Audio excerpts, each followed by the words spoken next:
Marriage లో dishes అన్ని చాలా నీట్ గా అరేంజ్ చేసావురా. నాకు అలవాటేనానమ్మా. ఆ విషయం మాకు తెలుసులే. అంతేలే.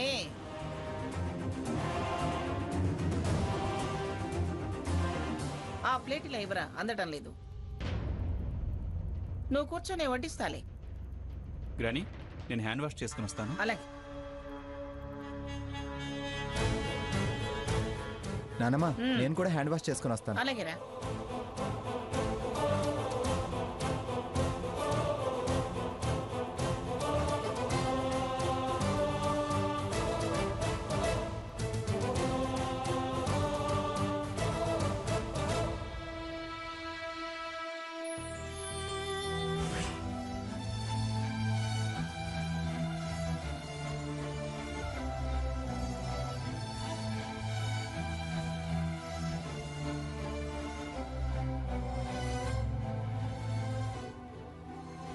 నీతో కలిసి భోంచేసి ఎన్నాళ్ళైపోయిందిరా.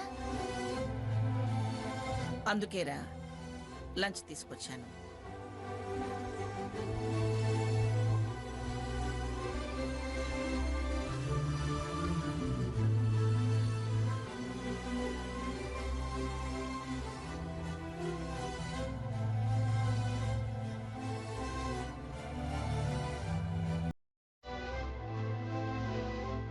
కావలసినవి మేము వడ్డించుకుంటాంలే.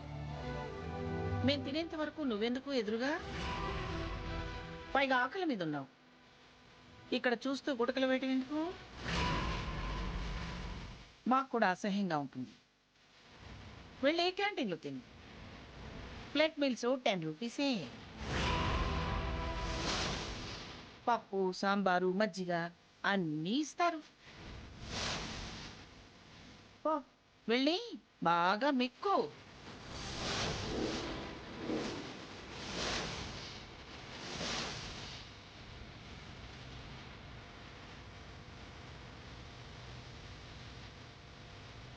ఖరీదే ఉంది నానమ్మా. ఆకలిగా ఉన్నవాడికి మజ్జిగిచ్చిన పుణ్యమే. ఆ పుణ్యానికి ఖరీదు కట్టడం పాపం. కారం తిన్నవాడి కష్టమే మనలాంటి వాళ్ళను గొప్పవాళ్ళు చేసేది. బంగారం తినేవాళ్ళు ఉన్నారు. ఎవరు ఏది తిన్నా మానవత్వం లేని వాళ్ళు గొప్పోళ్ళు కాదు, కాలేరు. ఇలాంటి విషయాలు మాకు చాలా మంది చెప్పారు. చెప్పిన వాళ్ళెవరూ ఎదగలేదు. వెళ్ళి క్యాంటీన్లో తిను.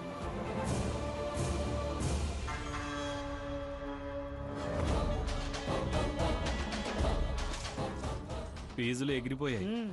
మొక్కవేళ మాడిపోయింది.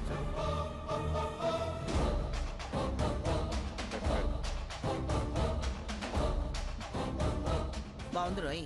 టేస్ట్ బాగుంది గ్రాని. క్యాంటీన్లో వాడి పొజిషన్ ఏంటో చూస్తూ తిందాం. సినిమా చూస్తూ తినాలన్నావుగా.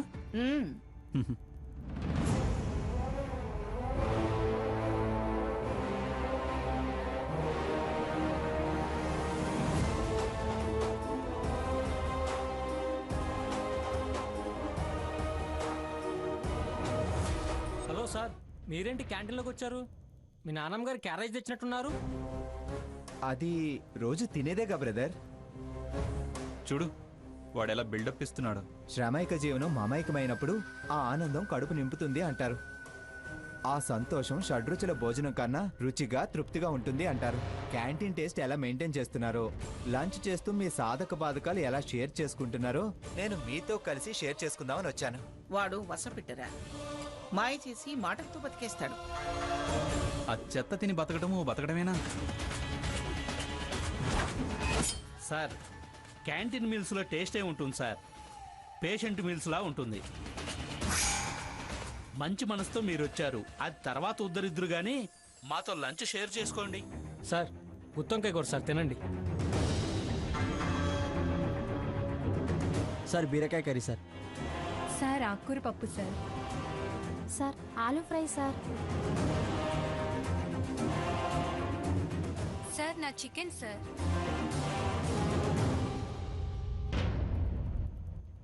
ఆకుకూర పప్పు సార్, చాలా బాగుంటుంది.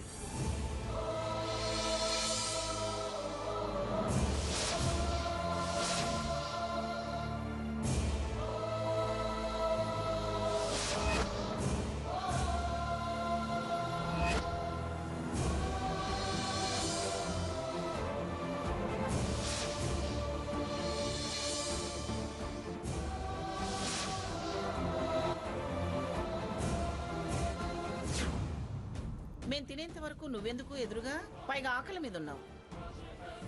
ఇక్కడ చూస్తూ గుటకలు వేయటం ఎందుకు? మాకు కూడా అసహ్యంగా ఉంటుంది. వెళ్ళి క్యాంటీన్లో తిను. ప్లేట్ మీల్స్ 10 రూపీసే.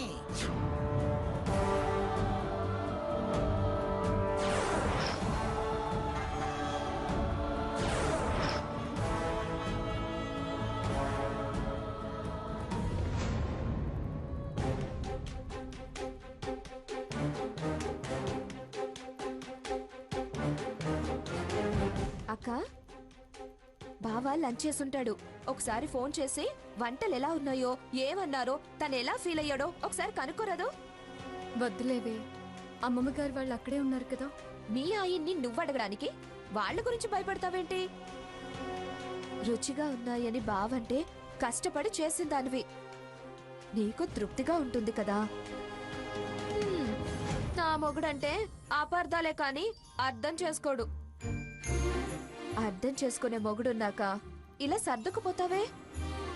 సరదాగా మాట్లాడక్క. వద్దంటున్నాను కదా. ఇలా ఇవ్వక్క, నేను మాట్లాడతాను. ఫోన్ చేతిలో పట్టుకోనే వెనక ముందు ఆడతావేంటి? చిన్న చిన్న సంతోషాల్ని ఎందుకక్క దాచుకోవటం? ఏయ్ వద్దు స్వర్ణ. ఆగక్క.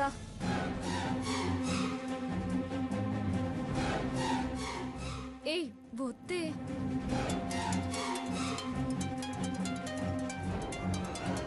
One minute.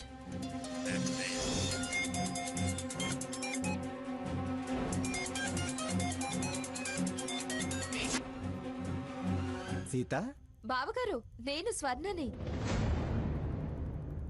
అక్క చేతి వంటలు రుచులెలా ఉన్నాయి? ఇది ఆ విషయం తెలుసుకోవడానికి తటపటాయిస్తుంది. అందుకే నేను చేశాను. సూపర్. అయినా మా అత్తగారి వంటలకి అర్ధాంగి వంటలకి వంకే ఉంటుంది. అమ్మను గుర్తు చేసింది. అక్క, 100కి 100 మార్క్స్. అవును బావా, అన్నిట్లో కల్లా ఏది బాగా నచ్చింది? అన్నీ ఒకదానితో ఒకటి పోటీ పడుతున్నాయి. బెండకాయ పులుసుకి చామగడ్డ కూర, అరటికాయ వేపుడికి తోటకూర పప్పు. పోటీ పడి నన్ను ఊపిరాడనంతగా తినేలా చేశాయి.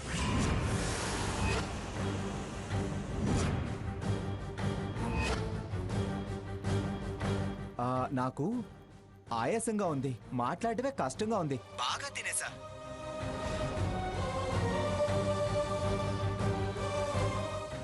అంత కష్టపడి ఏం మాట్లాడతావులే గాని, కాస్త అరిగాక తీరుబడిగా మాట్లాడదు గాని.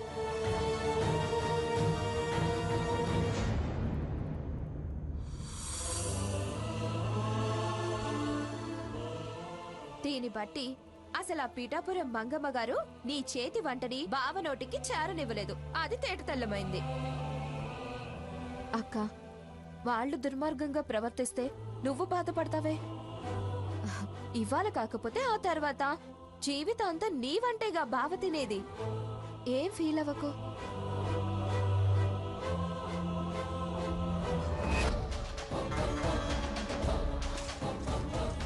సార్ తినండి సార్, చాలా బాగుంటుంది, తినండి సార్.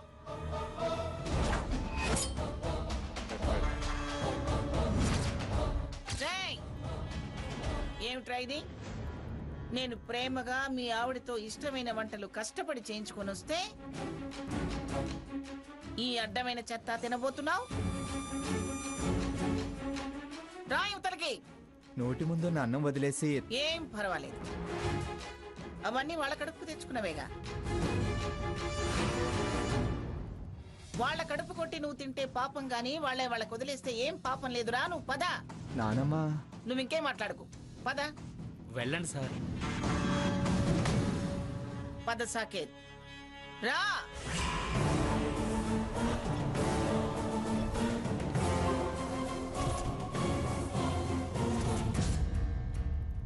కూర్చోరా బాయ్. చెప్పండి మేడం. ఆ ప్లేట్ తీసుకుని వాడికి వడ్డించు.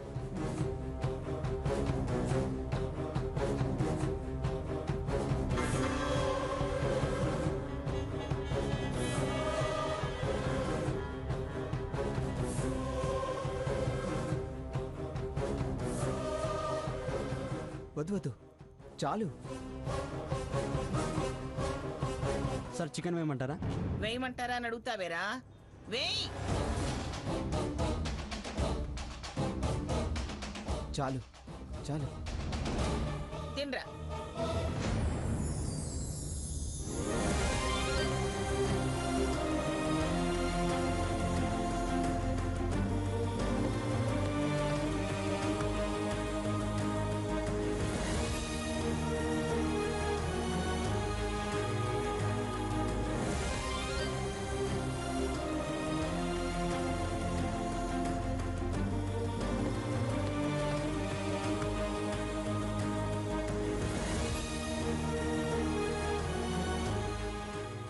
నానమ్మ చాలా టేస్ట్గా ఉంది.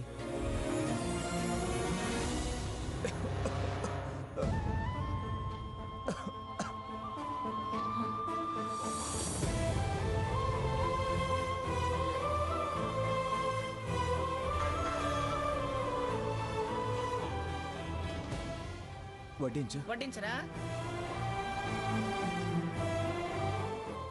చాలు.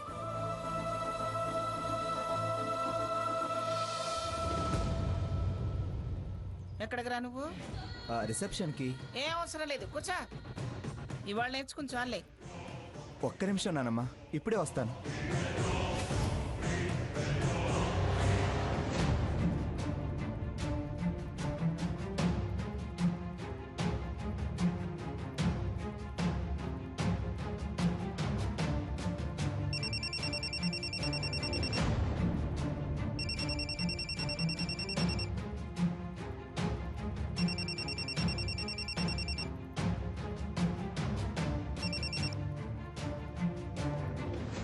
Hello Sita, I'm sorry. ఇందాక నువ్వు చేయని వంటల గురించి, లేని రుచుల గురించి మాట్లాడిన మాటలకి హర్ట్ అయ్యావా? ఫీల్ అవుతున్నావా? యాక్చువల్ సిచ్యువేషన్ నేను నీతో పర్సనల్గా చెప్తా. ఇప్పుడు నీ చేతి వంట తిన్నా Sita, super. Aloo fry, chicken fry, దొండకాయ, ఆకుకూర పప్పు అన్నీ అదిరాయనుకో. ఆయాసం రావడం లేదు కానీ తృప్తిగా కడుపు నిండా తిన్నా. నానమ్మతో తమ్ముడితో కలిసి తిన్నా. I'm happy. నేను చెప్పేది నిజం, నన్ను నమ్ము, ఓకేనా? ఆయాసం రావడం లేదు కానీ తృప్తిగా కడుపు నిండా తిన్నా. నానమ్మతో తమ్ముడితో కలిసి తిన్నా. I'm happy. నేను చెప్పేది నిజం, నన్ను నమ్ము, ఓకేనా? Once again sorry Sita. తృప్తిగా తిన్నానని సారీ చెప్తారెందుకు? ఇందాక నిన్ను అసంతృప్తి పరిచా కదా, అందుకు. అందులో మీ తప్పే లేనప్పుడు సారీ చెప్పి బాధ పెడతారా? నో నో నో, అలా కాదు సీత. మీ తృప్తి కోసమే కదా నేను మీతో నడిచేది. మన మధ్య సారీలు, దూరాలు వద్దు. అవును, నువ్వు భోంచేసావా? ఇంకా లేదు. నా మాటలు బాధ పెట్టి నిన్ను తినకుండా చేశాయా? ఇప్పుడు చెప్పిన మాటలు నమ్మకం కలిగిస్తే నువ్వు ముందు భోంచేయి సీత. అలాగే. సీత, నాకు మళ్ళీ తినాలనిపిస్తుంది. ఏంటి మోస్తున్నారా? ఈ అలవాటు ఎప్పటి నుంచి? నేను భోంచేస్తానన్నాను కదా. అయ్యో, మోయడం ఏంటి? మరి మళ్ళీ ఆకలి అవుతుంది అండవేంటి? అలా అంటే నీ చేత్తో ఒక ముద్ద పెడతావని. రండి, ఒక్క ముద్దేంటి, కడుపు నిండా తినిపించి దిష్టి కూడా తీస్తాను. ఇందాక మా అమ్మని గుర్తు చేశావని అబద్ధం ఆడాను, కానీ ఈ మాట నిజంగానే మా అమ్మని గుర్తు చేసింది. Thanks Sita. No thanks, no sorries. No sorry, no thanks. Okay, it's okay, bye.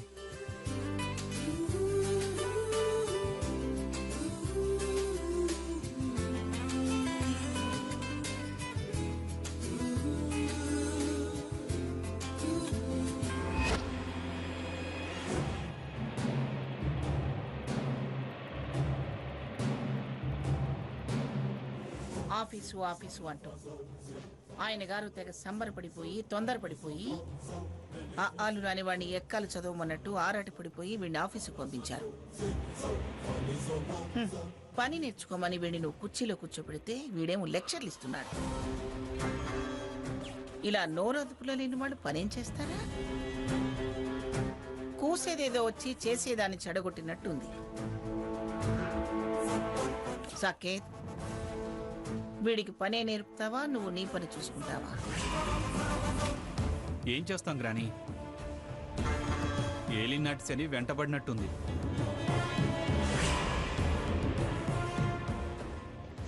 చింపాంజులకి చిలక పంజరమే సరిపోతుందినా? దాని చేష్టలకి ఇనప పంజరమే కావాలి. కరెంటు హంటరే దారిన పెట్టాలి.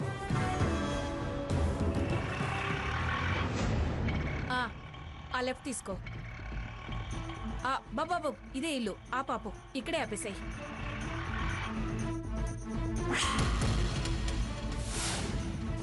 దాని చేష్టలకి ఇనప పంజరమే కావాలి. కరెంటు హంటరే దారిన పెట్టాలి.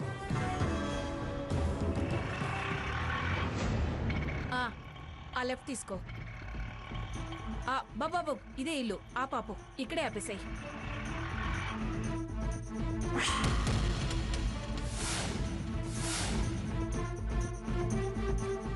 తీసుకో బాబు.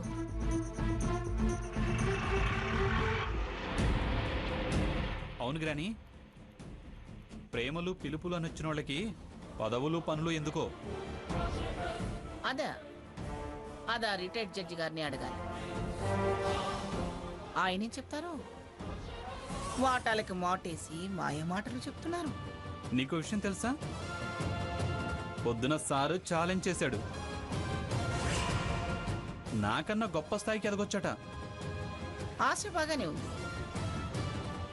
బుద్ధులు భూములేలాలను ఉన్నా రాతలు వాకిళ్ళు ఉడిపిస్తాయట. ఆ విషయం తెలియక పగటి కలలు కంటున్నారేమో పాపం. మంది కంచంలో వేస్తే తినేవాడు నిన్ను మించిన స్థాయికి ఎదుగుతాడా? నాలా తరఫీది ఇవ్వటం జడ్జి గారి వల్ల అయ్యే పనేనా? ఏరా రఘురాం, వాళ్ళంతా ముష్టిలా కంచంలో తలా ఓ ముద్ద వేస్తుంటే తినడానికి నీకు సిగ్గనిపించలేదురా? పరువు ప్రతిష్టల గురించి, డిగ్నిటీల గురించి తెలియని వాడికి నీకీ ఆఫీస్ పని ఎందుకురా? నీ పెళ్ళాం వండి వారుస్తుంది. ఇంట్లో ఉండి నువ్వు ఆ గిన్నెలు కడగచ్చు కదా. కడగొచ్చునానమ్మా. బ్యాచులర్గా ఆ అనుభవం కూడా ఉంది. నాకు ఈ పనికి ఎవరి తర్ఫీదు అవసరం లేదు. స్వయంగా ఎదగలను. నేను వీళ్ళ డిపెండెంట్ని కాదు, ఇండిపెండెంట్గా ఎదగలను. ఏమిట్రా వాగుతున్నావు? వాగడికాను కదా నానమ్మా. నీకు నా మాటలే తెలుసు, చేతలు తెలియవు. ఇవాళ మొదటి రోజు కదా, ఎందుకులే అని అలా చెప్పిన చోట కూర్చున్నా. రేపలా ఉండదు. వీడిది అనుకునే ఆఫీసులో వీడి స్టాఫ్ అంతా నాకు సపోర్ట్ చేసేలా మార్చుకుంటా. యూనియన్ లీడర్ అవుతావా? కాదు, వాళ్ళని భాగస్వాములు చేస్తా. హలో, నీ మాటలు నమ్మి వాళ్ళు వాళ్ళ లైఫ్ని స్పాయిల్ చేసుకోరు. పిచ్చి ప్రయత్నాలు చేస్తే తన్ని బయటకు పంపిస్తారు. లైఫ్ స్పాయిల్ అవ్వడం కాదు, వాళ్ళ లైఫ్ స్టైలే మార్చేలా చేస్తా. ఏమిట్రా నువ్వు మార్చేది? అసలు నీ లైఫ్కే సేఫ్ లేదు, సెటిల్మెంట్ లేదు. నువ్వు వాళ్ళ లైఫ్ స్టైల్ మారుస్తావా? రేయ్, వీడిని గాని వీడి పనిని గాని స్టాఫ్ని గాని డిస్టర్బ్ చేసావో నీ అంతు చూస్తాను.